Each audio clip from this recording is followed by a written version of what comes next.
Proceed the countdown. 10, 9, 8, 7, 6, 5, 4, 3, 2, 1, 0.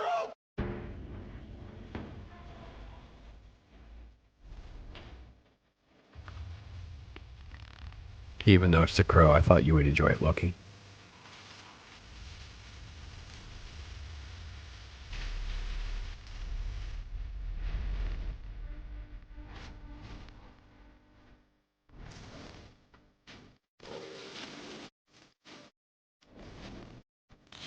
Yes. Yes.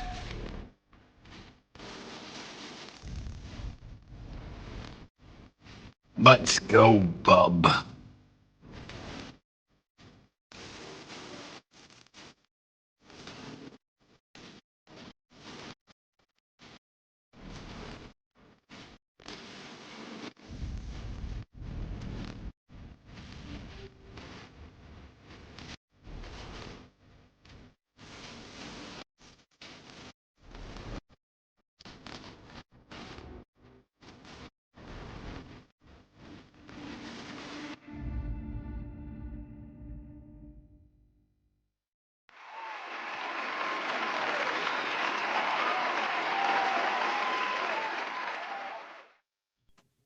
Greetings and salutations, everyone, in honor of my brother's birthday. Happy belated birthday to you, Stone Cold Loki. Little Crow love there to celebrate Devil's Night. Hope you're doing well, my friend.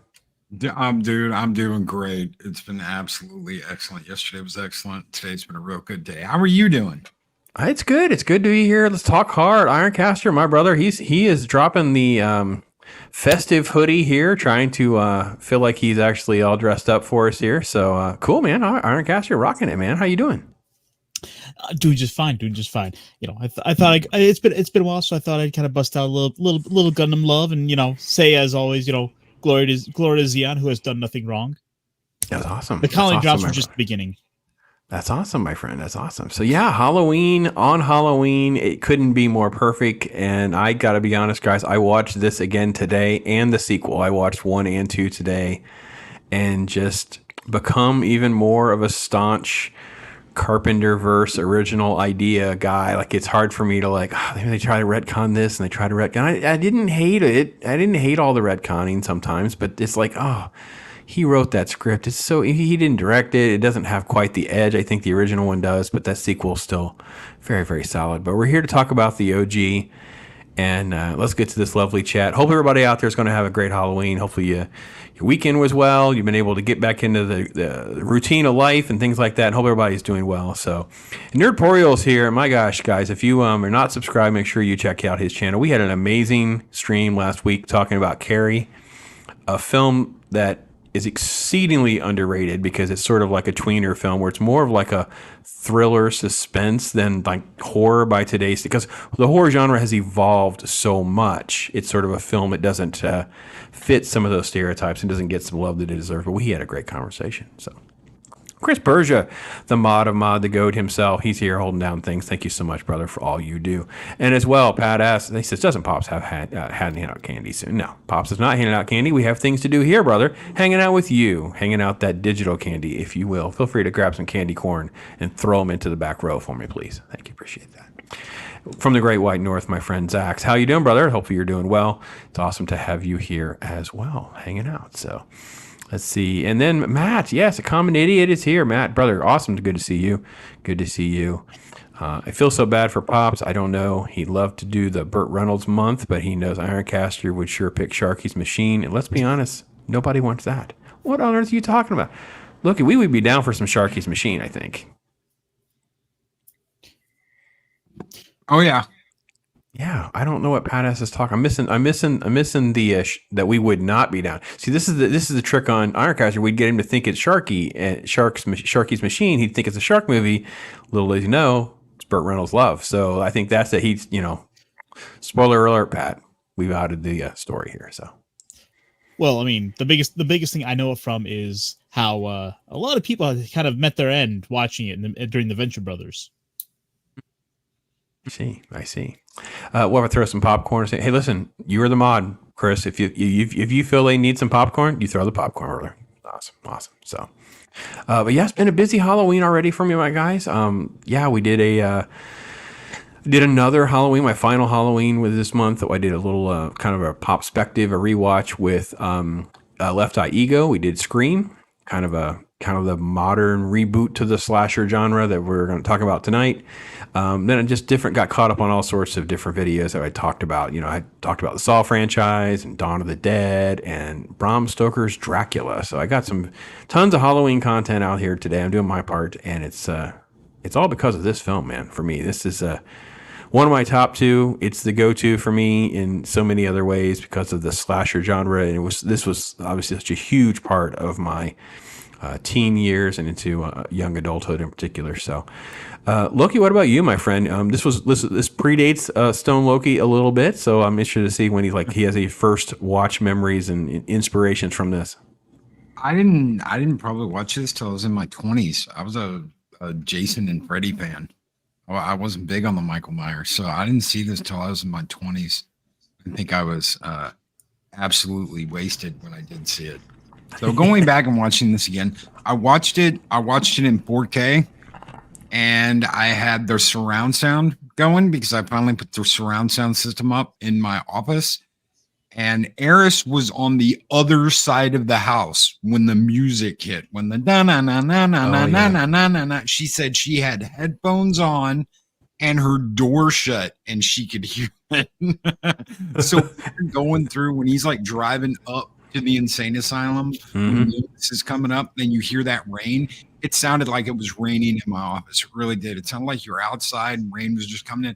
4K is absolutely great. So this is a great re-experience for me. That's awesome, man. I did not know it would rock the neighborhood like that. I'm very proud of you. That's awesome. Someone at work dressed up as Mike Myers. I don't know why we let people dress up in a professional environment, but we do. And they wore some sort of neck speaker so that when they were walk around as Mike Myers, they could play the music, which was fine. I mean, if we're going to do it, we're going to go for the full-on ambiance. So yes, in addition to watching the movies today, I actually had that as well.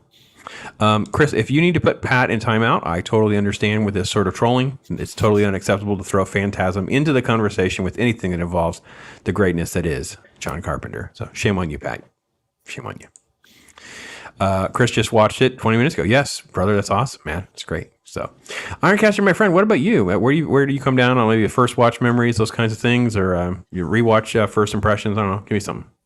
So this is one of those movies that AMC would play all the time during their Halloween kind of marathons, like during throughout the years. And when I was kind of in high school, kind of getting fresh out, so about 15, 20 years ago, they would just play Halloween on loop. And so they would go through like the 5 or 6 movies that were out at the time, and those were movies I would just kind of want to binging, and I would then turn around and start kind of introducing those to other people as I slowly got more and more into kind of watching a lot of older cinema. So this is a movie that I've become pretty familiar with.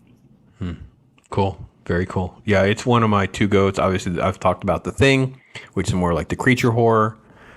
This is the film that exploded the slasher horror genre, gave birth to Jason first, and then ultimately Freddy. And those were kind of like the big three that drove the slasher genre for years during the 80s.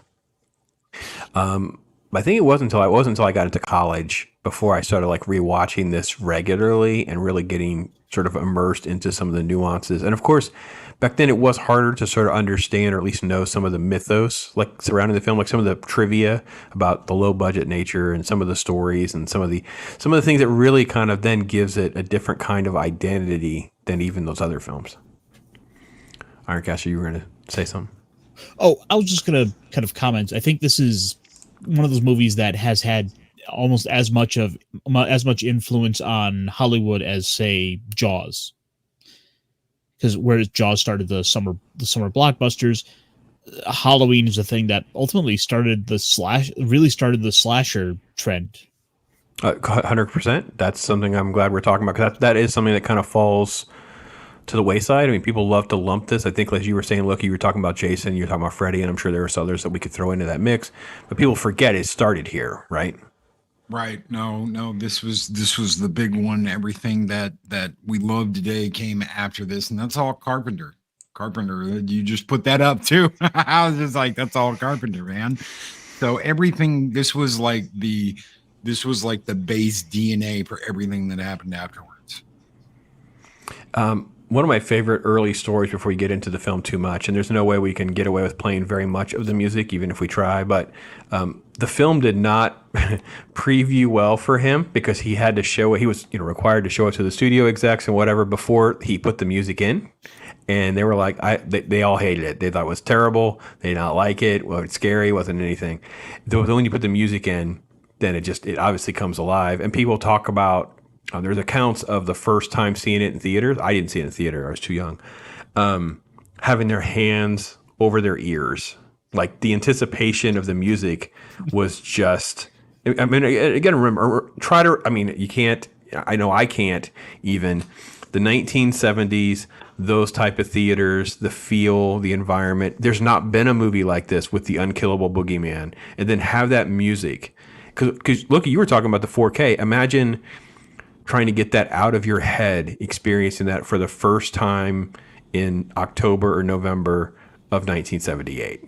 No, it's killer. It's killer. I would love to. I saw this. Okay, so I saw this in the theater right before I saw the last reboot. So I went and saw. I was at B&B Theaters. I went and saw the first part of that. I think it's right before Halloween Kills. I can't remember what the hell they call it. It's just called Halloween. It's the 2018. Okay. Yeah, it's the 2018. 2018 Halloween, and we got to see this one right before that. It was great. Yep. It was absolutely great getting to see it in the theater. So, but back then, I can't imagine, or a drive-in, or in the dark while it's raining. I mean, it would be great. Ironcaster, what is the ambiance like for you now? I mean, you talked about you've binge watched this a lot. You've gone through this a lot. You also grew up in an era where a lot of these other slasher films and stuff were already out. How does this film sort of like float to the top for you? Like, how does it? Why, and what is it about it that makes it sort of special for you? Well, I mean, sort of the ultimate thing that kind of makes me keep going back to it is that it is sort of one of those transcending movies. That this is one of those films that helped to sort of set this idea of the silent stalker going after you. This alongside Westworld, which also had a similar thing with Yul Brynner as the gunman there. But what's kind of interesting, I find, is in bringing this movie up to some coworkers who, they've been around for, since the 70s, basically since this movie came out. And, they weren't watching a lot of horror then, but for them, they're like, I find it fascinating to talk with people that they think of Mike Myers as sort of this knockoff of Jason, when no, it's the other way around. Which is one of the things I always I find it sort of a fascinating take on it, considering, we now live in a time where these things are all just kind of around, where sort of the fact that these things came out over time is changed.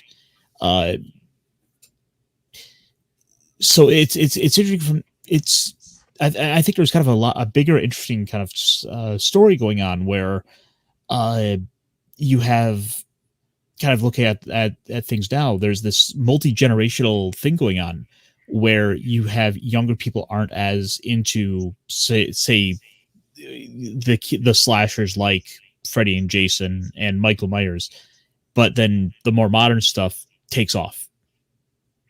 So I think there's something to be said for sort of these characters in their history as part of Hollywood. Okay. Yeah, I mean, that's it. I mean, this film has been added to like Library of Congress and stuff. I mean, this is not a film that, has disappeared or is treated as sort of like a knockoff B film or anything like that, even though it was made for like what, $325,000. It's like micro budget basically. So we have an independent one screen theater, noon to midnight. Last movie starts at midnight. They're all showing 70s to 80s horror. That's the way to do it right there. Badass. Top 3 Carpenter films for sure. Yes, but In what order? As Loki and I will debate someday. We will definitely lay all the cards down and try to have a let's rank Carpenter films, and it's going to be tough. It's going to be tough indeed. I mean, I feel like we've basically gone through half his list this year alone. Well, I don't know about this year exactly because we have to include last year we did Big Trouble in Little China and The Thing. So between this year and last year, and we have next year, we will definitely knock out at least one of the Escape movies for sure, 100%, and maybe even do another one. We'll see. So. Really sorry if you asked me anything. My apologies. I had a neighbor banging on my door and some little kid crying outside that her parents weren't home. So I'm really sorry. No, we were just, Pat asked me to comment about this being top 3 Carpenter films. I said, well, yes, but see, Loki and I will have to get into it someday to start ranking the top 3 because we have sort of a triad of, because he puts Big Trouble in Little China there. Oh, so yeah. For me, it's those 3 for sure. It's The Thing, it's Halloween, and it's like, wow. I don't know because I'm a huge Escape from New York fan. Yeah, I love Escape from New York. So, and I saw Escape from New York when I was like 8. Yeah. So I don't know. I don't know if it would be or not. Things definitely there. Big Trouble in China. Yep. Man, it'd be really hard to pry Escape from New York out of the top 3. Yeah. Well, so are there any scenes of anyone trick-or-treating in the original Halloween? I don't recall seeing any. You only see them from afar. You see kids running away from a porch, but you don't see like a door open, and it's like you see that that's what they're doing, but that you don't see them up close, Matt. So if that helps you answer your question. Let's see. Whoever made the music made all the money. Music gets all the and gets you. Well, he made Carpenter? all the music. Yeah, he made all the music. And he used, it's called 5/4 time, so it's a special type of music, and again, someone else is going to have to speak on that because I have no idea. But the music is not normal, and I think that's another reason why it stands out so much. It's just it's got a different type of structure. So, Slasher Fred's in the House 2018, sort of a what if movie. Well, see, this is the thing about the Halloween movies is because we have now rebooted and try to capitalize on the franchise that he has no problem partnering with the studios to do some of this. So it's not like he's not at least somewhat aware of the scripts and things like that as they move forward. So, you get Halloween 1 and 2, and you also have like the branch that goes over to the H2O branch and then the 2018 branch. So it's more like a multiverse type thing rather than sort of like a what, I don't know. I don't even know how to take it exactly. Listen, I've said it before. I actually stand by it. I watched it last year. I don't hate Halloween 2018. It doesn't fall apart for me. The first step is the second film, right? It starts with Halloween Kills, and it gets hard for me there, and then the Halloween Ends is just dog crap. It doesn't hold up well. It's terrible. So, what happened? I mean, I understand they dropped the ball, but you're like, what happened? I mean, it like you said, it starts off so strong. The middle was absolutely wonderful, and then you get to the end, and it's like, oh, what a slaughter! I think there are certain rules that they thought they can get away with, and I think that with the second one, with the attack on Michael scene with the bat and the multiple knivings, if you will, they went too far for what the audience sees, and I know we shoot him in Halloween 2. I get it, but there's just something about the way it was done. A lot of audiences were like, okay, we've gone too far with the boogeyman stuff. And then when the time you got to the third one, it's almost like they were trying to I don't know the order of the scripts. I would have to kind of dive into who wrote what scripts when. It feels like a J.J. Abrams thing. Like we're trying to backfill supernatural elements to justify the mythology, and none of it makes any. Like you can't. The whole point is just a boogeyman. It's like this is why the Sam Hain reference is made in the second movie. Carpenter came up with it, deviating from that. It's like that's what gives you enough wiggle room. Don't try to explain it. If you try to explain it, you end up with the mess that we got. That's about the best I can give you, buddy. That was something I was kind of interested in revisiting this. Like I had just because like there's so much mythology and so many like kind of a choose your own adventure of these with all these films and sequels. I had kind of forgotten, just going back to just the original, how little of all that other stuff was in this movie. Like he's just a guy who escaped from prison and went home to start killing babysitters. Yeah, you just snap. I mean, it's the embodiment of just pure evil, I think, is what makes this great. So, Scott Westbrook, my friend, thank you so much. Scott has been a great, loyal member. I appreciate you so much, Scott. He's gifted 5 memberships. So, if any of you have not checked that little box, make sure you do. This time, I got a membership here for Pat S., Morning Haze, Anonymous, Claude Sailing, and the awesome one is back. All right, awesome. So, congratulations. Thank you, Scott, so much. And again, if I didn't want to say it now. Now is as good a time as anybody to say it. I do apologize for folks like Ironcaster. You do have a show at 7:30. Other folks are doing shows, but I have an opportunity to do a little stream tonight at 8:00 p.m. My son is going to join me briefly. We're going to talk about something that he's been doing, and I will open the door, of course, for all the members for that. So if you are a member or you're one of the new members, feel free to earmark that. Hopefully you both will join us for a little brief conversation later on tonight. So. Let's see. What else did I miss here? They're just talking about Carpenter making all the bank. Let's see here. And then, okay, I read the movie was originally written as a follow-up to Black Christmas, supposed to follow the character Billy Lenz, captured and escapes a year later. Oh, okay. Did not know that. So this is the part that Chris Persia says when they're trick-or-treating. Thank you, Chris. So I think I'm caught up on some of that kind of stuff. So yeah, the movie is just so brilliantly done. I love the credits and I love the homage to the credits. We have babysitter stuff. And then, where are we at on this? Oh, this is the sister. Okay. So him walking around outside, I think the idea of the micro budget and doing stuff like this is so smart because you are making something where you're showing the audience a lot of information, but you're not really spending a ton of money to do it, right? It's like little here, little there, and then shooting through the masks, I think was really, really clever. We have to jump over all this part because there's nudity in this sequence. I would say, folks, if you don't know, there's a quick shot of the hands or something. I think that actually is the producer's hands. She actually plays Michael at one point. There's like 3 or 4 people that got to play Michael because of the low budget and the constraints of trying to get it all done in like 3 weeks. Is that about right, guys? 3 weeks? It's really fast, really short time. So, and yeah, there is a really good use of kind of misdirection and the unexpected with the opening here, where you don't know who it is, who's coming in. It's Halloween night. Anyone can be dressed up kind of coming into the house. You never know what you're going to expect out of it. Only to have that twist of it was just a kid. Yeah. Like, yeah. And just the thought of kind of out of the bat, like this, like 8-year-old kid just up and kills his mother. Yeah.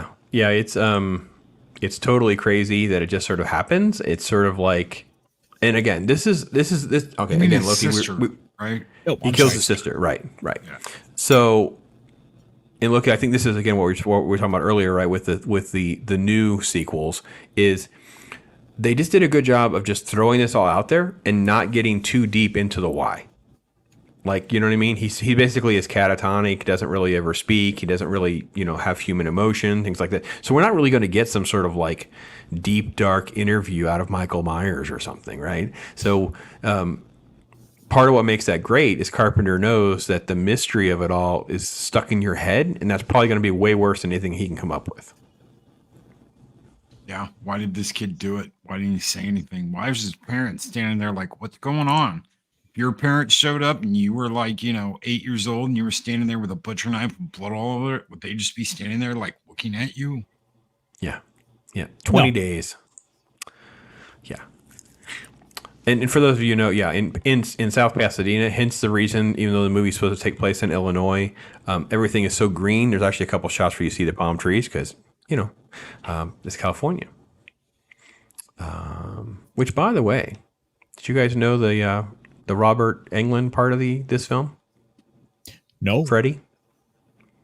So Freddy, Robert Englund, he was one of the dead leaf guys. So what they had to do is they had to paint the dead leaves, the dying leaves that kind of come and go throughout the movie, and they had to gather them back up again. And he got to be one of the throwers of the dead leaves at one point or another during this film. Yeah. Down the rabbit hole of bizarre Halloween trivia for you. Yeah, there you go.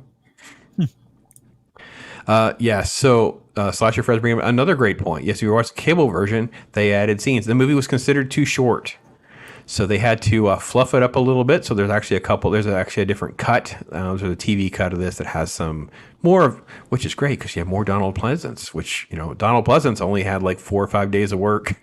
Actually, and Christopher Lee regrettably said that he wished he had done this, but he didn't. They couldn't afford anybody. They couldn't get Peter Cushing. They couldn't get Christopher Lee on the money. And Christopher Lee, after seeing this, was like had regrets. Like I regret not doing it. But yeah. Donald Pleasance had to make alimony payments, I believe. So hence the reason he did it. If someone was smart, they'd get $5 to $10 million together, come down to New Orleans, make a horror trilogy, and release them a year apart. They'd make serious bank. Yeah, I guess good story. If you had a good story, great environments down there. I don't know. The world's different now, Pat. Maybe you could shoot. I wouldn't want to shoot in New Orleans because I wouldn't have to do all the city limit permits. Maybe there's an area around there I could shoot with older rustic areas in a suburban area where I wouldn't have to get those ridiculous permits and stuff. So, Well, I mean, right now you have Five Nights at Freddy's having done that. what do you mean? Say again. Five Nights at Freddy's. That was all shot down in Louisiana. Oh, cool. Did not know that. Okay, very cool. Yep. Okay, so then we get to our kind of the main character. He's only in this movie for like 15 minutes or so, but he is the audience going through this journey to chase down this monster because we, the audience, know way more information than most of the characters do. Even Donald Pleasance's character, Sam Loomis. So, and you know what, guys? I know, again, I'm nerding out because this is like totally like my film. I just love this film so much. Carpenter is sort of like one of us too. Like, I mean, I know he's not, but he sort of is. Like, he's a film nerd because of the Psycho references. Because Sam Lewis, of course, is the boyfriend in Psycho. Like, there's little things that he does on purpose. You're like, I see what you did there, John. I see what you did. Yeah, super cool. Okay, then he knocks our socks off even more. Right? We do a little flash forward to now, and we're going to do In the Rain. There's a little setup, if you will, little matchbook for later. We are in the pouring rain with the nurse, and there's an accident. There's chaos. She's attacked. Look at this shot. Look out the rain. You don't see really anything. You don't exactly know what's going on. It's done so well for the sake of having this really kind of tight, enclosed, intimate shot. Yeah, that's I think is probably what the biggest thing I took away in watching through it this last time is just the framing of John Carpenter's shots. Like every time with every shot he has, he's got the characters basically set up in a way that your eye is always going to kind of wander off. Like right here, you're looking at Loomis, but there's enough black there to the left of him that you're almost expecting like something to pop out at any time. It's true. Even though they only have like one light, they do great use of it, right? And you can see it's technically right because it's lit just so perfectly on his face and stuff. Like you said, he keeps other areas around it dark. So I couldn't think of maybe I don't know, Loki. Think of what other type of uber low budget movies, even from the 70s, where like technically there's so many things that are this solid about it. You know what I mean? It's like this is really well crafted. That's Carpenter. And that's why Carpenter was he wasn't popular just with us. He was popular with the studios because he could, number one, he could do it in a very short amount of time. And it was good. Number two, it was cheap. But it wasn't cheap. They didn't spend a lot of money. They got a lot of money. So, a lot of times you're like, well, you can have two things. You can have it fast, you can have quality, or it can be cheap, or, you ask to, you can't get everything you want. Carpenter was giving them everything they wanted. That's true. Pat is correcting me. He says New Orleans is actually very easy to get permits. We have tons of studios, very filmmaker. Also, I know you have a lot of actors and professionals in that community. So that's good. I didn't know that, Pat. Thank you. Sasha Fred, one of the unknown facts. This was originally called The Babysitter Murders. Yes, indeed. Dean's out there. Dean, hey, brother. Hope you're doing well. Sitting out there doing the trick-or-treating thing. All right, bro. Awesome. Shield Wall's in the house. Hey there, man. Hope you're doing all right. Thanks for hanging out with us. Cool. So, yeah, I couldn't agree more, guys. This was just... And watching this, too, where then we have the... we have the little bit of a crash, the attack in the car. So we add our red lights. I don't know if you caught that on the left, where there's supposed to be brake lights, things like that. Before we have this, we had this foreboding scene before we fast forward to our current state of Halloween in 1978. Here's our dead leaves, just so you know. Those are our painted leaves. Compliments of Freddy. And Laurie Strode, Jamie Lee Curtis, little Tommy. And it's interesting because she never saw herself as sort of like the nerdy virgin stereotype, which is kind of what her character is and creates within the genre. And she thought she'd always be more like the wisecracky character. But at the end of the day, and she also thought she sucked. Like she thought she was going to get fired at any moment. He'd call her and she would always think, I'm getting fired. And in fact, he was always calling to encourage her, give her praise, because she's the only one that's actually a teenager. She was 19. Everyone else was in their 20s. It's the, the teen characters. So thank you, Pat. Keep those links coming. Appreciate that, folks. Make sure you're checking and connected to everybody. So, Captain Kirk mask. Yes, indeed, it was. Yes, it was easy to get. It was very, very popular as I was a kid. Ripped the sideburns and eyebrows off, painted the hair, made the eyes bigger, and it was creepier than their creepy mask. So, yeah, the faceless shape took its form and become what is more iconic in some ways than the hockey mask, which is kind of weird. What, in contrast to what Ironcaster said later, like I've never had great reverence for Jason because it's just a hockey mask, and I know that's kind of a cheap thing for me, but really that's one of the big things that's different for me. So, blasphemer had a jacket like that kid in the 70s. Cool. I think mine was blue. I had a blue little plastic windbreaker thing. So, yeah. So we end up with just basically a lot of setup and teasing. It's a lot of this. He's just off camera. He's watching her in this case. She's making up a little song in her head as she's walking. And it's constantly showing Michael just off camera or just out of eyesight or a tease. He'll show up, and when the character looks back, he's disappeared again. So this is what he does. Carpenter just spends, I don't know, look how long he spends just, I don't know, we're going to get to it, I guess 20, 30, 40 minutes of just teasing with us, right? Yep, playing with us, playing with her. Who is this guy? Is this him? Is this somebody else? Is somebody watching her? What's going on? What's he going to do? Why is he watching her? Is it just that she reminds him of his sister? Is it he just likes blondes? What's going on? But yeah, he's got his eye on her. I can't get the right shot to show she sees him outside. There he is by the car. All right, I know I keep nerding out. Loki, I'm not bothering you with my nerd out, am I? No, not at all. Okay. So the LTD, super common vehicle in this time frame, right? No money though. What do?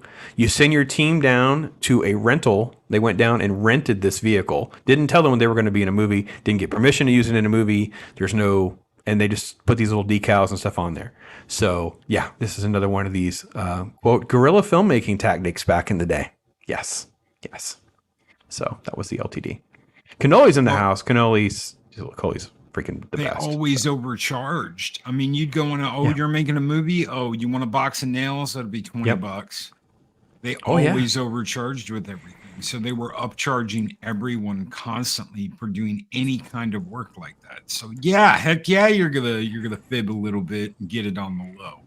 So from my experience, the cops never want to arrest you. Just so you guys know. So pop story time. We should have special music, shouldn't we? Filming on location at a university center where we're throwing a mannequin off a building and filming from inside out so the body goes by the window. So of course security will show up. It's how many shots can we get in before they show up?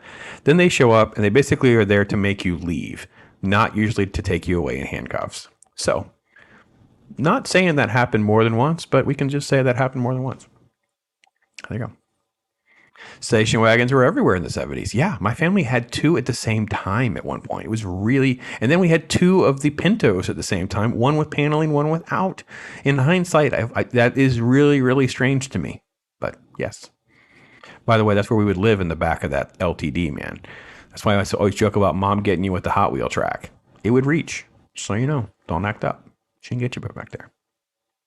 Always been confused by the fact that Loomis uses two cars, but I think that the car he used in the night scene was to transfer Michael to his trial. Correct. Right.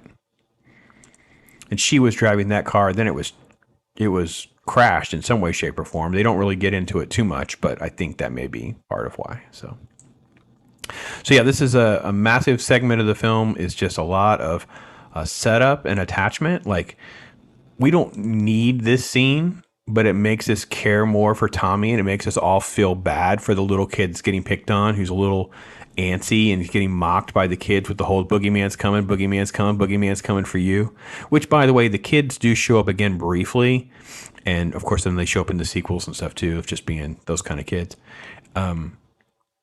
I would say this. When he falls down, the pumpkin shot where he's like laying on the pumpkin, they don't usually break that easily, so you know. Could you imagine running into a dude who's got a crazy mask on? Even in like normal circumstances, that would be extremely weird. Is that just me? I don't know. What do you think? You ever just run around a corner, you got a dude in a mask staring back at you, Loki? Kids not paying attention, not watching where they're going, and run into somebody, and then boom, he looks up, the fear of God's in him, and he's like, I just saw the boogeyman. He'd pee his pants, right? Yeah. Right. Grandma had a gremlin, terrible car. Okay, Loki, judge me. Of course, it's appropriate to judge me. I can take it from you. Chat, you behave. I would love to have like a really ugly colored gremlin with like the modern engine and tech in it, if that makes sense. Like, I want it to look like the 1970s, and I want it to be ugly, like purple or something. Some people would be like, that is, what's this dude got this car? But I don't want to deal with all the headaches of like vintage parts and repair and all of that. I want to get it modernized. I know I got 100,000 miles in it or whatever, but I would be down with that. The Pops Mobile. You know, you could do like a really basic. You could do like a really basic 4-cylinder, and you'll be fine. That's true. I mean, Maybe. that car weighs nothing, so you don't need much more than that. Oh, you want to? Scott Westbrook is like, Gremlin isn't as bad as a Pacer. Talk about a Ford Galaxy. Bring up the Ford Galaxy if you want to talk about one of the worst cars ever built. We'll talk Ford Galaxy. Gremlin's all right. I had a football coach who had a Gremlin, who drove a Gremlin to school every day. So, yeah, I remember the Pacer, the Pinto, the Gremlin. Yeah, yeah. Let's see. All right, I think we're good. So, even back then, he would have attracted attention with the mask on. Yeah, but I don't know. But see, here's a shield wall. They cheat because they make it take place on Halloween, so it allows you to give you enough of suspension of disbelief to not get twisted in a pretzel with that, right? They give me enough, right, Loki? I don't have to overanalyze too much because it is Halloween. Like, it's weird, and it's the 70s, so no one's calling the cops. Like, I gotta be perfectly honest. 2023, old adult guy in a mask yes, probably calling the cops. In 1978. Nobody's calling the cops. Somebody's like, that dude's weird. Is that Mr. Smithers, the janitor? What's he doing out there? You know, that kind of stuff. No one's. Yeah. It's the times. Nobody thought of stuff like that. Nobody expected anything. It's 70s Americana. No one expected anything to happen. The Gremlin's the sleeper car. Thank you, Chris. Oh man, look at that reference. The Chevy Opal. Oh, man, that is OG Dean Krantz. Holy crap. I have not seen an Opal. And you probably won't. I don't know that I've even... When is it? Oh, man, it's been a long time since I've seen an Opal. How about this? A Geostorm. That was one of my first cars. That was my first car that I bought. I paid for it. Like, just, here you go. And I drove it till it blew up. And I put... and I mean, like, killed it. and would not pay to have the engine block fixed. It had like a head gasket. So I poured all this stuff, and the mechanic gave me this stuff to pour it in there, and traded it in. Got a trade in. That's all I know. I ran that Geostorm. I look like a freaking cartoon trying to get it. My Mrs. Pops if she was here, she'd be telling you the story, Loki, watching me fold up in and outside of the freaking storm. Yep. It was ridiculous. Sawdust and God, I can't remember what else you did. It was sawdust and something else. Put sawdust in this in your engine, and it'll be fine. You can sell it. Yeah, I ran it till it had a lot of it. Man, it got back then it would get 40, 50 miles a gallon. It was nuts. It was crazy gas mileage. So, all right. Pat is hooking me up with some photos. That's pretty cool. And there you go. So, all right. Well, we'll try to get back to the movie and less on cars. There we go. There's our stickers, our decals, which is funny because they back then, those are decals. I don't know how they would have got that off of there and return it to the rental place, the lease place. Maybe they don't. Yeah, Maybe I don't know what they did. Paint thinner, maybe. I don't know. Back then, you know how decals were back then? They were not coming off. Nope. It wasn't like you just put your thumb in there and peel it off. That's what I want to ask him. I want to ask him, how did you return the code? They charge you? How'd that play out? I just play dumb. Because they put this little grate in. Magnets? They put that. Maybe, well, we didn't have, I mean, I guess it's Hollywood, so maybe they had magnets. Like they could have cut a magnet and glued it on there and then used that, but that would have been extremely uncommon for us. But they put this little grate thing in, this removable, to make it look like a police type vehicle or whatever, or at least a transport vehicle. Then he's driving a Beamer at some random phone booth in the middle of nowhere, and then he kind of pieces this together because he finds it right here on the ground is the red matchbook from earlier. He obviously attacked the individual here at the Phelps garage.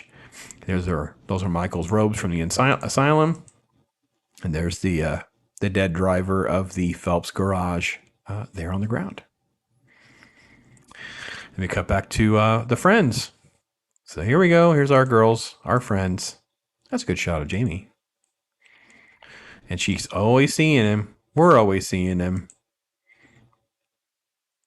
I was a little struck today. Like I thought it was odd with the whole he slams his brakes on thing. I don't quite understand why he would do that. I tried to get in my head a little bit. He heard her call him like a jerk or something. Yeah. Slow down, you jerk. And he was like, "You're marked. I'm coming for you. I'm going to remember your face." You remember my face? He's back. Slasher Fred's pointing out assault on precinct 13. Yeah, there's a whole bunch of references there. Not only that actress that you bring up, also the fact that Laurie Strode's name ties to a girlfriend, other stuff. So there's tons of little breadcrumbs from Carpenter's Assault on Precinct 13 to this one. So I still haven't seen that movie. Assault on Precinct 13. Right. Yeah, I need to watch it again too. Again, it's from my college era, but I don't remember it enough to even speak on it. But yeah, Loki, him slamming the brakes on though. I mean, I know even though it just seems like it's one of those things where Michael Myers doesn't seem like he ever really responds to sort of like physical stimuli like that. Like he's just doesn't. He's just zoned out, man. So it would just seem like a lot. It's done for theatrical effects, of course, but I don't know. Anyway, so they're just walking, and we kind of see him. We don't see him. Typical stuff. He's not there, but he was there. Yeah. And then we get the sheriff. So I will say among the sequel films that they did, I'm glad they were able to get so many people in the different movies to kind of come back and things like that. Yeah, the OG crew. The OG crew coming back. Let's see, is it before the phone rings that she sees him in the backyard? Yeah, I believe what happens is he's there in the laundry for a minute. Yeah. And then she goes to make a double look and he's gone, but then the phone rings. Yeah, I got the one piece, but I missed the other one. Yeah. So again, that's what Loki, you and I were talking about. They just a constant tease. We're only 30 minutes. We're about a third of the way in before we even really get anywhere. It's just like a constant tease. He's able to kind of like come and go. No, she sees him. Some people see him. They don't see him. That kind of thing. So and I think the one thing is, I don't know, maybe you guys can define it better for me. I just think it just keeps us nice and off kilter, if you will. Right. That's sort of the beauty of it, is that you're always guessing. You're like looking around, like kind of like what I was saying earlier with the framing. You never quite know where he's going to appear. He could be coming out from anywhere, and with the tension that is just naturally building with this film, you're left waiting with anticipation for Michael to show up. Right. Yeah, and it's that buildup. It's that buildup that really makes all this worth watching. And the thing is, like, it's been like a half hour, and you've not really seen him, like, you know, actually kill any of the teens or anything. We just sort of seen the aftermath, and you don't mind it. You're like you're still like on the edge of your seat, waiting to see where's Michael. Right. It's all formidable stuff off screen. Like he killed, you know, adult male, took the clothes. He's kind of like able to appear and disappear. You know, it's almost like a fulfillment of the boogeyman stereotype and description. Like he can just kind of do these random things, and you can't get your head around what's actually happening. So, shield wall, that goes without saying. So, okay. So we'll jump ahead a little bit. We get to Halloween. This is them driving in the car and discussing that kind of thing. And this is the cemetery. Caretaker, and they're going out, and they find that the tombstone is missing. So Judith Myers, so it's Michael's sister, the one he murdered. Tombstone's gone, and it was kind of, I don't know. This is probably one of the more awkward scenes of how it's done, but it's fine. And then you have sort of like the drive into town. You see the other police officer, those rockin' burns, and talking to Loomis. But also in the background, you see Michael drive by. Yes, very quickly, right? You have to stay alert in a film like this, I'm telling you. I don't know exactly how to catch it. Is it this shot? Careful, don't get copyrighted. There it is. Right there there. it is. There it is. There you go. So yeah, so even though they're all out, and Loomis seems like he's a crazy person saying Michael's everywhere, he's out there somewhere, he's actually just drove right by you. So there you go. We're getting darker, getting closer to Halloween night, and what the babysitting details are going to be, and everyone's kind of across the street, and you can see him outside. Here he's by a tree, and then he's over here as they're all kind of spreading out where everybody's going to be. And that's one of the things that you really... Oh. Stopped in mid-sentence. I think you were going to kind of get to what makes this work so much is this kind of suspense building, right? With him appearing, disappearing, moving around. Yeah, just so great. Just so great. No, Carpenter knew exactly what he was doing to build tension and build the suspense of, this is going to be good. This is going to happen. This is a recommendation for the Town That Dreaded Sundown. Thanks, Slasher Fred. I don't think I've seen that one, or if I have, it's been a million days ago for sure. Thank you, Pat, throwing those out there. Greedo and Speedo is here. So big. Greatest movie ever for Halloween, anyway. Yes. All of the speeches are just brilliantly done. Carpenter wrote pretty much all of Loomis, and most of the ladies and the girls were written by Deborah Hill, the producer. So that was where the dialogue feels so genuine of trying to like be in the time. Like how would Carpenter know what a bunch of teen girls would sound like on the phone and chit-chatting and what they would talk about? So Deborah had her own little spin on it and things like that. And again, that's what makes it feel so authentic. They visit the actual Myers home, which is now dilapidated. They find the body of a dead dog. And there's like, this is more of Loomis Loomis has like exposition that doesn't always feel like exposition. I don't know, Loki. Do you think it's because of the way he's filling in the other characters? Because I think that's a lost art as well. No, it is. It is. And it's really amazing to go back and watch this, especially considering how shit is today. When he's telling them, I don't want you to do anything. I don't want you to inform anybody. I don't want you to tell anybody anything. I want you to keep it quiet. I want you to tell your deputies to keep their eyes open. Don't tell anybody nothing. That would get you in so much trouble today. Yeah, because his fear in the time would be then you're just going to be inundated with phone calls where they see the boogeyman on every single corner everywhere, and your 2 or 3 deputies, which is all the resources you have, will be running around chasing their tails and missing who he really is, which is ironic because his strategy doesn't work anyway because he ends up just hunkering down basically where all the murders happen in one property. So let's keep on trucking. We get to babysitter time with Lori and Tommy on the phone with the friend. Tommy sees the boogeyman, kind of creeps out a little bit because he's over there spying on her. She spills food on herself, gets naked, has to go out to the washing machine, which is outside, and the dog that was barking at Michael is taken care of quickly, and then they start watching The Thing on TV. Now, I don't know about anybody else, but I already talked about how much I love Carpenter's The Thing. The fact that in his other great film, in my opinion, or his other greatest film, amongst the 4 or 5 great films, is that they watch the film that inspires him to make the next. It's just, this is crazy for me. Yeah. They're watching Forbidden Planet too. They got that thing on over there, and then over at Lori's, they've got Forbidden Planet on. I thought they were still watching The Thing. Yeah, I thought they were all watching The Thing. Mm-mm.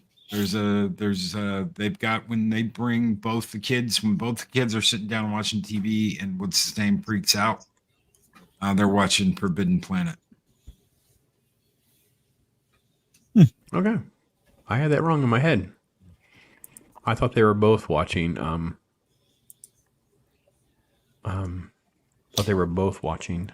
okay, cool. I stand corrected. Yes, me too. And it's just a chitter chatter about there's no such thing as a boogeyman. She's trying to wash clothes, but she bumps the door, locks herself in, and it creates a new trope about how to be the damsel that can't get out of a small space, especially when she's wearing next to no clothes.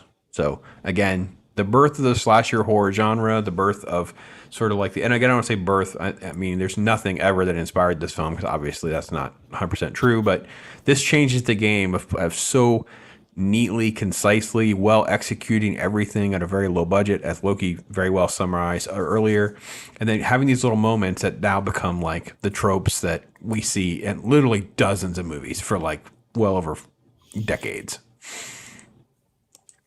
Little girl comes to the rescue. She's literally just hanging out the window, like her panties. She's just like, there she is. She's hanging out the window in her drawers. The little girl's like, okay, I'll push your leg out. You'll be okay. And then we move on to the next sequence of them coming together. And we're going to put all the kids together so she can go off and go be with her boyfriend.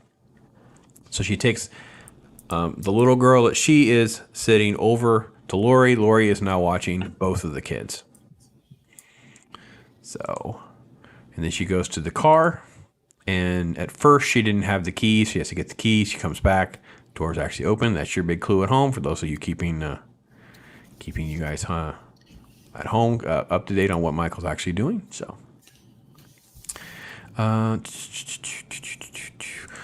slash for another sort of reference here, Lori and Annie are discussing who Lori should take to the dance. Suggest take Dick Baxter, of course, in The Fog. Yes, Dick Baxter is a victim in The Fog. YouTuber Yeti Cast, where they plug in Mike Myers with a giant candy corn, scariest movie candy of all time. Fair enough. Be frightening. OG Thing is a good movie. Is a great movie. Yeah. And Annie's boyfriend Paul on the phone is John Carpenter. Oh, cool. I kind of remember that now that you say it. So anyway, so much for her. She's gone. She gone. Here's our movie. And then he's trying to scare her, but he sees Michael outside, which I thought was great because Michael is moving the body. That's what we see quickly here is Michael moving the body. So then we cut to, I just love this scene. We cut to the little kids trying to, it's like daring one another to go into the haunted house. Ironcaster, have you done this? Oh yeah. Okay, I'm making sure. There's no reason to even ask Loki. Loki's resume of doing stuff like this is probably longer than our arms. It goes without saying it's on brand. What do you want me to say? But with Ironcaster, I was like, I wonder how many times Ironcaster has been the kid daring another kid to go into the haunted house. Yeah. I was not a good friend. I would get you in the haunted house, and I would have rigged the haunted house up the door or something so I could have locked you in the haunted house for at least a couple minutes and really, really torment you. Then I'd be in trouble. But that's okay. It's worth it. Oh, the best part was always scaring people when you got to go send them in. Yeah. So this was a scene, I think, earlier where we talked about how jumpy Loomis is with a great conversation where the sheriff comes behind him, puts his hand on his shoulder, and of course you're like freaking out, but of course, Michael is kind of like right there. So, all right. So make out scene next. So again, they show up to the house. The house is now empty because, the one sent the little girl across to with Lori, and she has now been dispatched out back. So the house is empty. So they got their beer, and kids are going to do their thing, and that's what they're doing. And she wants more beer, and they go away to do that before Michael finds Bob in the kitchen getting beer. Bob, you're supposed to be getting some kitchen. You're supposed to be getting some beer, Bob. Okay, I got to get to this shot. Hang on. Right there. Oh, come on. Right here. This is one of the most remarkable moments in all of cinema for me. I love this scene. Go ahead, Ironcaster.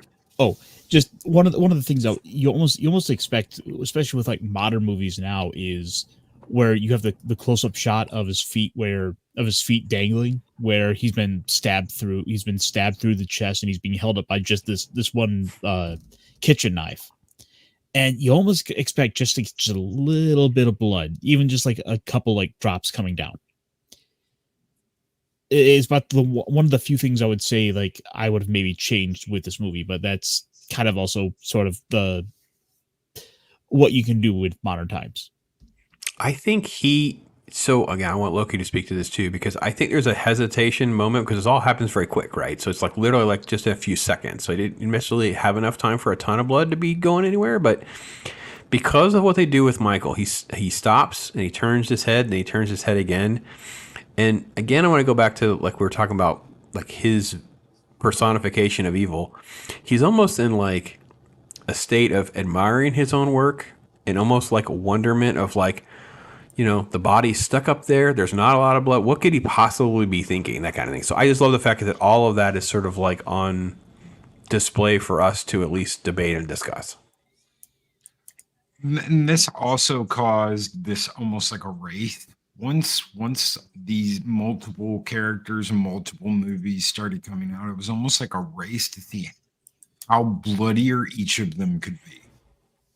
They all tried to one-up each other for a while. There is not a lot of blood and gore in this movie. That all came later. I mean, even the scene with the car, where the girl dies in the car, you don't see her throat get cut.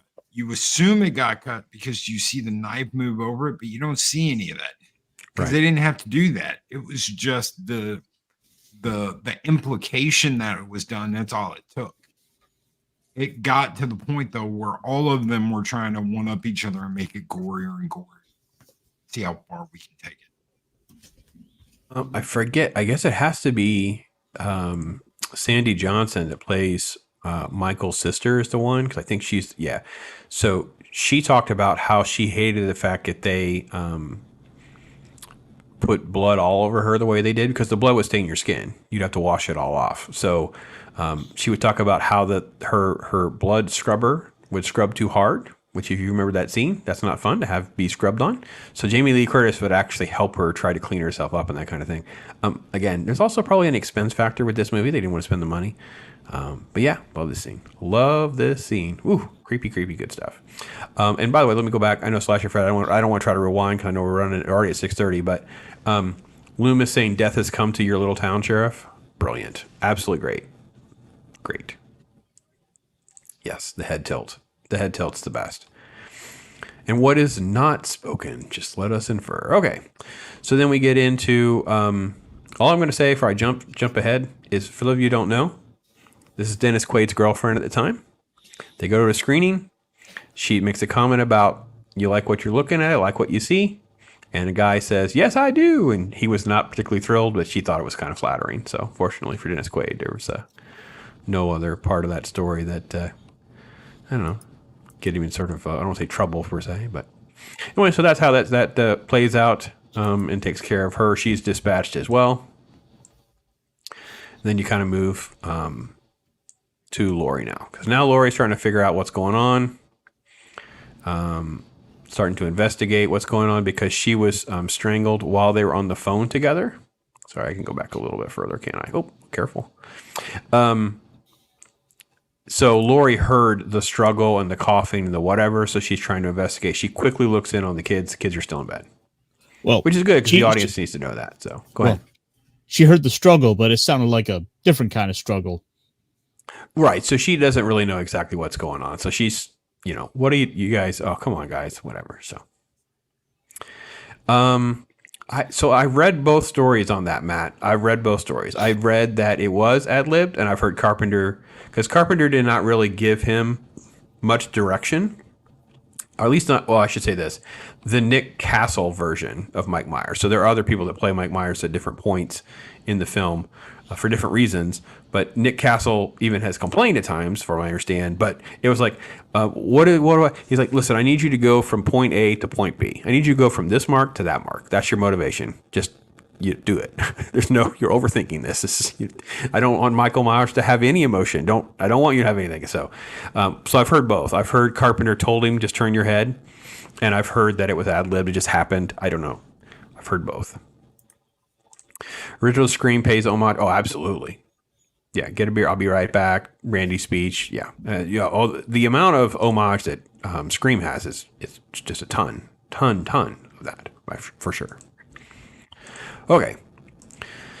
So Laurie is now investigating, and this is where it starts to all unravel into our final 15 minutes. I know. Can you believe this? This is an hour and a half movie, and really, like you said, Ironcaster, we don't get a lot of. It's like a lot of stuff happens, and we get like, okay, well, let me back up. Loki, you said it like in the car, like you see the knife, but we don't have like blood splatter, right? Ironcaster, right. You said it with Bob. There's a knife. We should see a pool of blood if it was a modern film. We don't. So we really kind of have a horror movie where people have been dispatched, kind of sequentially. A lot of stuff's been creepy and off camera and whatever, and then it all culminates where we're running out of characters, right? And now our heroine is arriving on the scene, not even knowing what she's walking into, and she ends up walking into just the body count everywhere. All the callbacks, everything's got to pay off in the last 15 minutes. Does it feel rushed, Ironcaster? What do you think? I mean,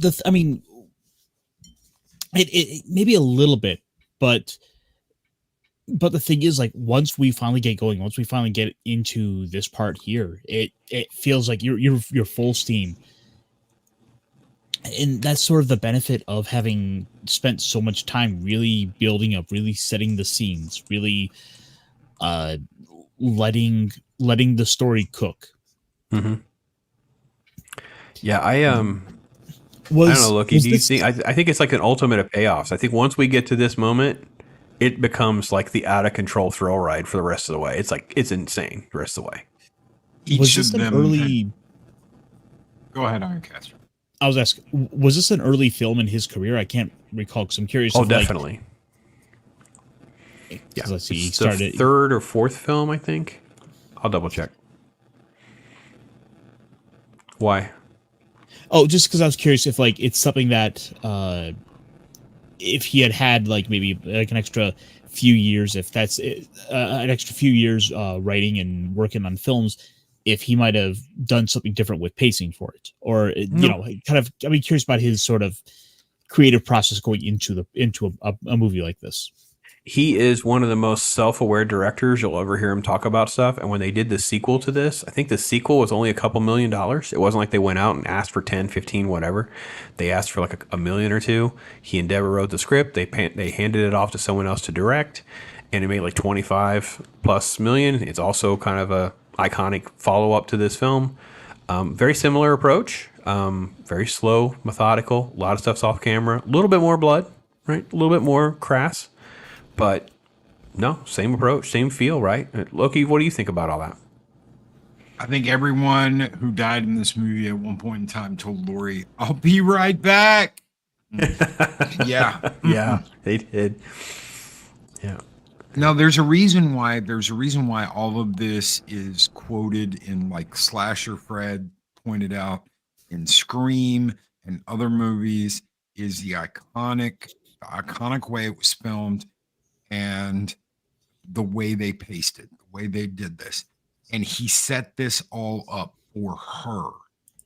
Everything he does, everything he leaves her, all of this is for Laurie. It's all a big present. It's his welcome home present.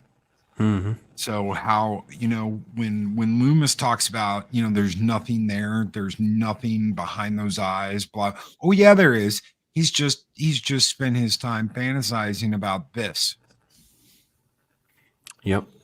And even though, and what I love about it is we don't get a lot of the explanation or the backstory. Like, it just sort of kind of like, and I don't know this, and you guys in chat can know more. You know, I would love to know the timeline of when Carpenter wrote the script for the sequel, because in the sequel he unpacks all this, right? It picks up at the exact moment this film ends, and he starts to unpack what happens next, and in doing so, you, the audience, sort of kind of get into whatever is in Michael Myers' head. Like, you sort of kind of understand and connect some dots, and they kind of create this backstory.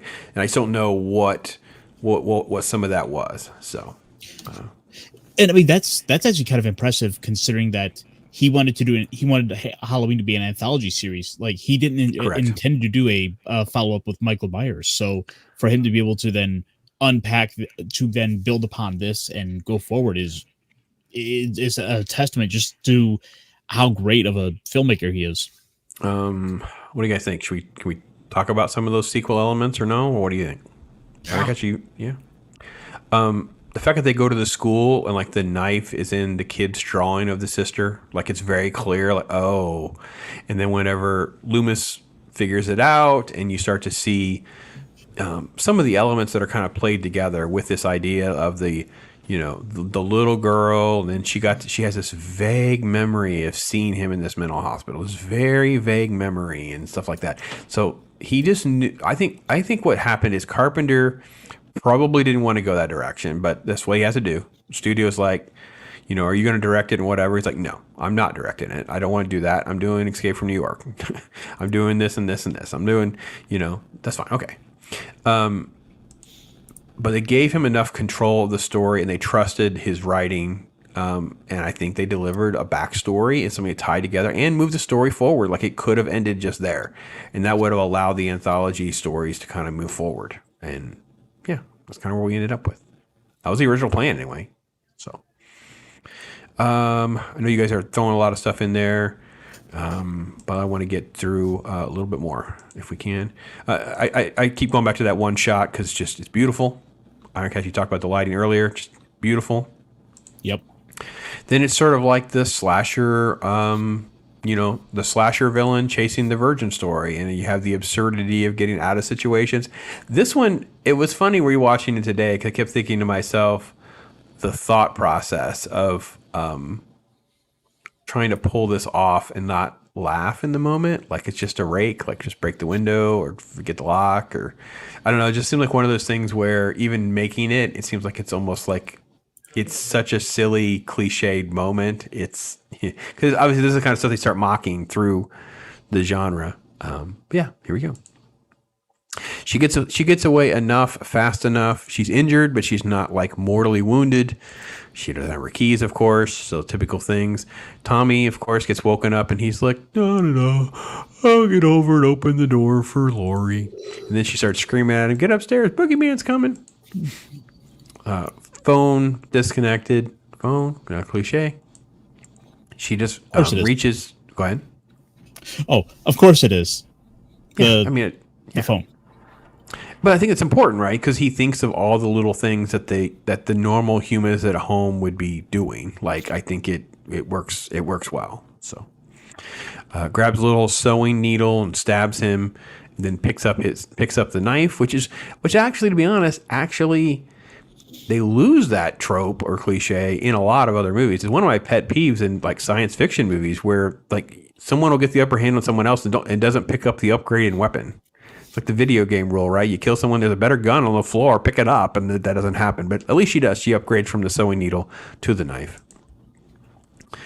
And then Loomis is now figuring out with the kids screaming across the street where Michael actually is.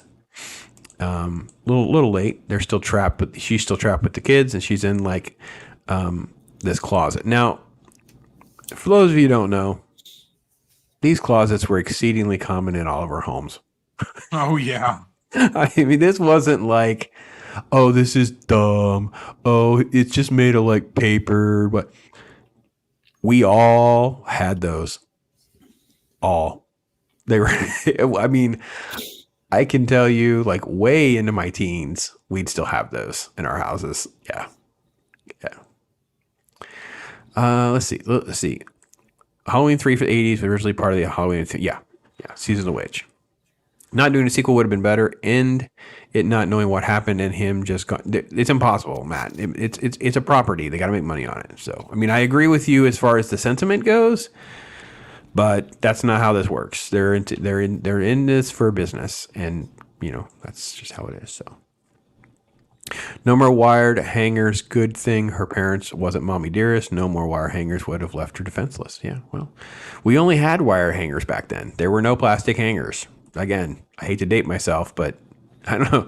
Loki, do you remember the day where we had paper thin wood closet doors and only wired hangers? Like that was paper mache. What did they call it? Shackle. Yeah, like a it was balsa wood almost. Yep. That you could just put your foot right through. If you and a friend were fighting and you hit that, you just went through it. And then the irony was the little plastic tabs on the bottom that hold it into place or whatever. You could hit that thing and rip your knee open. Ask, story by a friend or just real life pop story. Just, so yes.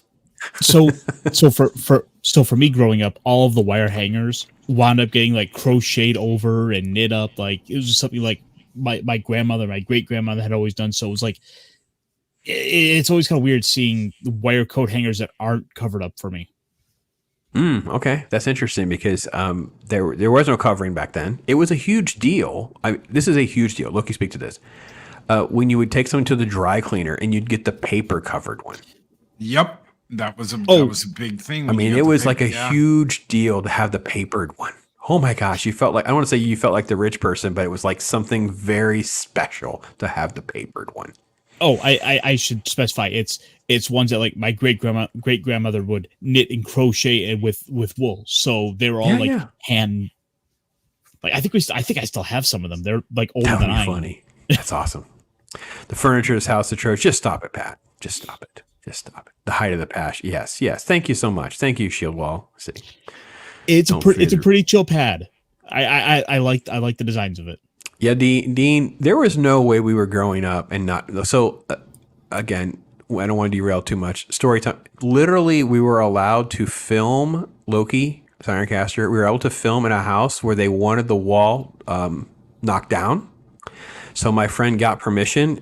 So what we did was we made some pre-cut slits in it and then painted over it, and we could throw somebody through the wall. It was like the best ever. It was the best. I loved it so much. Got permission to do it. So, Seersucker Suites. You had to put those padded wooden hangers where your suit would be ruined.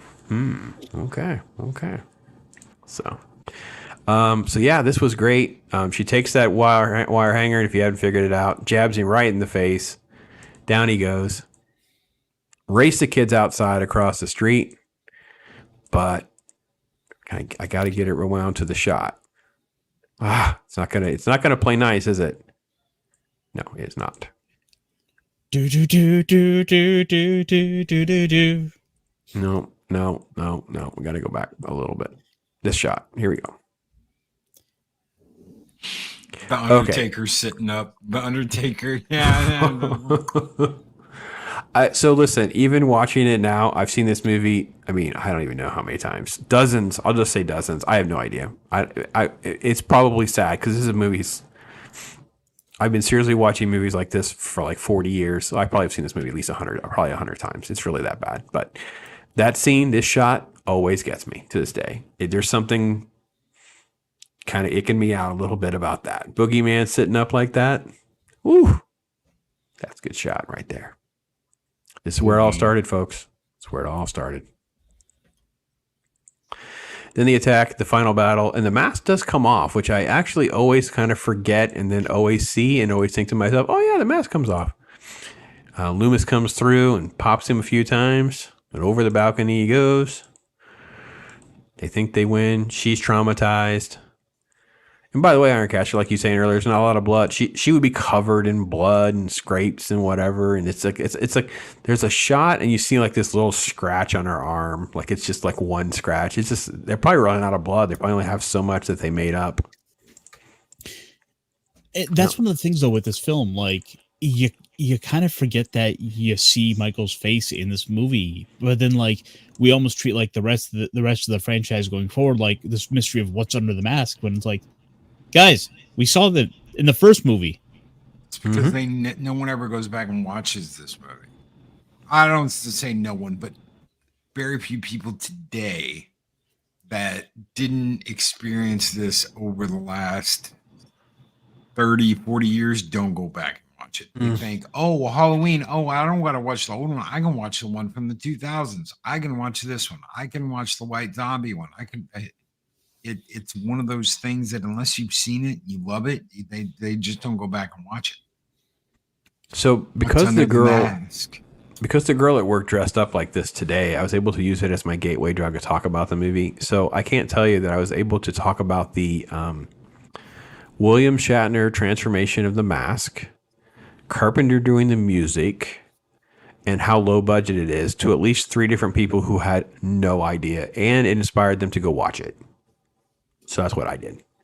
There we go. Trying to help the normies.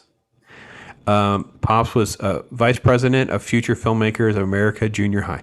So I wasn't really into a lot of the filming and stuff until high school, and there was no club. It was literally guerrilla filmmaking. Like I set off fireworks inside the room in the library and nearly set off the smoke detector to the whole building. I was hijacking. I mean, guerrilla filmmaking in high school. And then it got crazy in college. Mike, Comic Relief Crusader, brother. Great to see you, man. Awesome. So, yes. He came ready to go though. So that was our early on in the film. He's carrying his weapon. That's how the film ends. So stop or my psychologist will shoot. Hey, he knew he was playing with evil. Like this was discussed in the film briefly, and then in the sequel, of course, he's definitely carrying. Like it gets So, okay. Final thoughts. Let's do Loki this time. Loki, brother, what do you think? Final thoughts. Epic, classic horror. This was the DNA for everything that came after it. Get the new 4K, with the surround sound and the 3D system and all of that. Enjoy it the way it was meant to be. I love the sound in the 4K.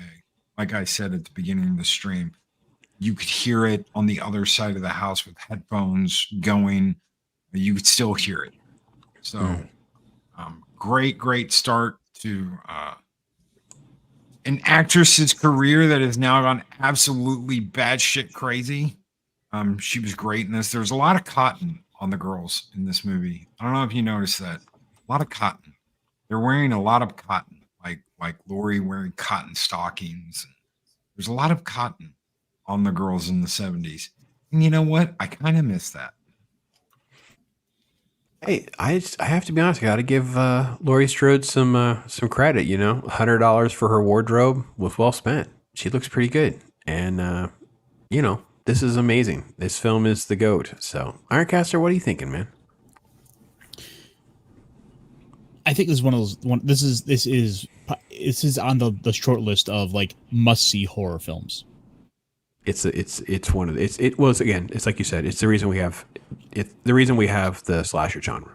Yep. Right. And also to just one last thing here. There was talk earlier about replacing Michael Myers with candy corn. Yeah. Yeti Cast did a little thing on that. Yeah. Well, might actually just with Michael Myers. Jeez. That's not good at all. I don't like where this is going one bit. Next thing you know, he's gonna be Cat in the Hat. Don't like it. Fun.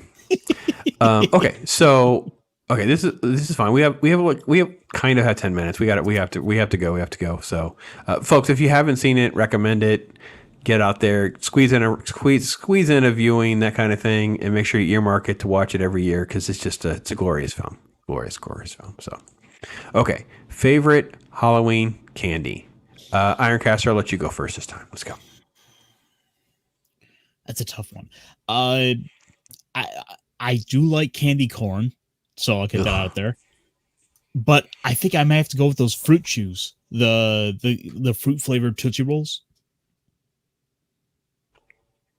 Well, I wouldn't mind trick or treating with you, brother. You can have all of mine. Sounds good. Okay. Yes. Good. Awesome. Loki, my brother, what's the top of the favorite candy list? Milk Duds, Rolos, and York peppermint patties. Oh, this is the best. We should all trick or treat together because we can just all barter and switch it up. I don't want any of that. I am allergic to mint, so I can't have those at all. You can have all of those. And while I do like Milk Duds and Rolos, they are not at the top of my list at all. I am a Reese's man and a Snickers man. I love Reese's and Snickers. Forget about Halloween. I have a serious problem. I don't always, and Mr. Good Bar, Crunch Bar. Oh God, I have a serious problem. And I'm usually in trouble with Mrs. Pops because I usually have some sort of evidence that I have one, or I'll just say, "What are you doing? I thought you were going to eat good today." I was, but they're buy two for whatever, and I couldn't say no, so I just bought two. You're going to eat two? I said, "Well, I'm going to eat one now, and then I'll eat one in a minute. We'll see how long until I can wait." So there you go, Pat S. Talk hard, candy, favorites. And yes, we would be a great triad to go trick-or-treating with, evidently, because we would not be stepping over each other's toes. Reboot, Queen Latifah as Michelle Myers. Okay, wait, let's give those memers some ideas. Sounds good. Let's do it. If we're gonna break Hollywood, we might as well just melt it down the whole way. The look of the feel of cotton, the fabric of our lives. Indeed. Mm-hmm. Shield Wall, thank you for those kind words, my friend. Circus Peanuts. My grandmother loved them, and they remind me of her. Oh, wow. That's an OG reference, man. I haven't had a Circus Peanut in minutes. Yeah. I was at some sort of theme park, and we got some. So, I made a wax lips reference for the kids were all talking about different candy or whatever, and it's something about, well, maybe you'll get some wax lips, kids. And they're all looking at me like two heads. Like, I don't even know they make those anymore. So, but, all right. Ironcaster, let's plug this show. It's coming up here in about a half hour or so. Let's hear the latest on what's going on this week. Actually, we're cutting it short this week because of Halloween and everyone's kind of feeling kind of sick. Oh, that stinks. Okay, I hope everybody feels better. That kind of thing. I get the Halloween part, absolutely for sure. So, but normally over on T-Shirt Historian's channel, about 7:30 on Tuesdays. Yep, or we'll be usually we'll I can't talk. It's a bit of a midweek update, kind of going over some general geekery. Maybe if we get on a decent guest to kind of talk about something that rolls tabletop, because oh boy, does Wizards of the Coast sure love giving me material. It's about the only press they're going to get right now is bad press, so I get it. But also, two things. One, I decided to buy a recent Wizards of the Coast book so that I'm going to sit down and review. So video at some point in the near future. Sounds good. That's good. It's rock and roll. Nice. And also, I just hit 500 subscribers last week. Congratulations, my friend. Congratulations indeed. Thank you to all of you folks. Thank you to all of you out there who have also supported IC as, he's you're very underrated. One of the most underrated YouTubers out there for sure, man. I can't wait to see more work come from you and your channel, that kind of thing. So thank you so much. Shieldwall says Wax Lips is an OG. Yeah, it is. It is OG. Pat S says, I love Wax Lips. Great band name. Indeed, it would be. Indeed. Have to thank you and your advice a year ago. Report on the news barely talked about. It's helped a lot. Yes, indeed. I think it's easy. It's easy to throw stones at Disney and stuff like that. It's a lot more fun to just find some obscure, weird crap that someone's not talking about. I hope you're enjoying doing that, my friend. I do enjoy listening to you guys doing that. So yeah, you keep on doing it. You're talking hard. So I appreciate that. So cotton candy cigarettes. Yes, I do remember those as well. So Mike still got those 5 and 9. Yeah, those are still out there. Mike is up to 818, almost monetized. Congratulations, my friend. Rock on. Rock on. Congratulations indeed. And lots of love for IC. And yes, okay, so this is a Whoopi Goldberg comic book graphic novel called The Change, about the senior citizen menopausal superhero graphic novel. It's been moved back to next year, but Mike and I will do a dramatic reading when it does actually drop. So earmark that. Might have to get someone like Loki to help us get all the voices so that we can make sure we can do it proper justice. So you just gotta make sure you get the right Whoopi Goldberg voice. Maybe. Loki, my friend, what is on tap the rest of this week and in the future here for you? What's going on? Well, we've got a Latino Slant coming up tomorrow to talk on YouTube talking about his new book and what got him here to the point where he's coming out with a book. It's already in the middle of it and funded. It popped last night, so we're gonna have Paulie on. He's gonna talk about his book. I am working on possibly doing a little resurrect of Women of the Fandom. I don't know if that's going to actually happen or not, but I'm working on it. So we'll see. That's awesome. Awesome, good stuff. Always awesome, great stuff. So, folks, at 8 o'clock Eastern time, so an hour from now, I'll be back live. I'm supposed to have my son as my special guest. So imagine that. One of the Pops kids hanging out here for sure. We'll get this. We'll get that Indiegogo. Maybe look if you can grab that link. Put that in the chat there for folks, so you get that Indiegogo link. That Latino Plant Project. So, but yeah, if you can join us in an hour, my son's supposed to be on with me. He went on a nice Lego hunt, found some treasure trove of some thoughts, and had a fun little story, I think, of ups and downs. And he was supposed to show off some of the stuff. And, I can do my part to encourage the inner nerd and give him a break from some of the stresses and such of life. I am here for him. So I know there's other stuff to do. But if you want to hang out with Pops, feel free. And for all of you members know, as always, when I do those type of streams, that door will be open at some point. You can hop in this panel and hang out with us. So... And listen, it's been great. We have rocked on, talked hard October this year, my friend. Indeed. Absolutely. This has been a good one. This has been a fun one. Fun ride. Yeah. Thanksgiving will be on us in like 2 talk hards. The third talk hard is Thanksgiving week. I know it's like so strange. Like Loki, we were doing a calendar check or something, and I'm like, no, dude, there's only like 2 shows, and it's the week of Thanksgiving. So yeah, we have 2. So Planes, Trains, and Automobiles will be next week. Troy Pacelli will be our special guest. He actually does a watch of that every single year in honor of Thanksgiving. So I thought it'd be great to have his expertise and how many multitudes of times he's also watched that film. So then I dusted off one I don't think many people have seen. It's called Home for the Holidays. So before things were woke and before women behaved a certain way that seems to be very stereotypical and cookie cutter, there was a very female-centric Home for the Holidays comedy that it'll be interesting to kind of walk through. I don't know if everybody's seen it, but that'll be the one we'll do in 2 weeks. So then we'll have a Thanksgiving week off before we head into Christmas. And guys, I have news. I don't know if you saw the YouTube channel, because I do tag you guys in those. So I don't know if it alerts you or not, but we have guests. We have confirmations.